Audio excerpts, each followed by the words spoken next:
Hi, Jerson here from Cainta Rizal. And naging student ako ni Sir John noong June 2024. And before that, nag-trade na rin ako.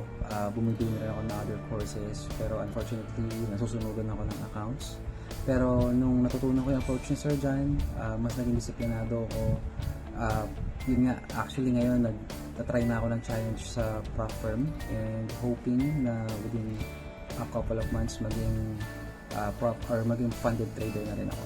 So kung interesado ka rin matuto, I highly recommend ko ng Trading Academy ni Sir John. Okay? So good luck. Thank you.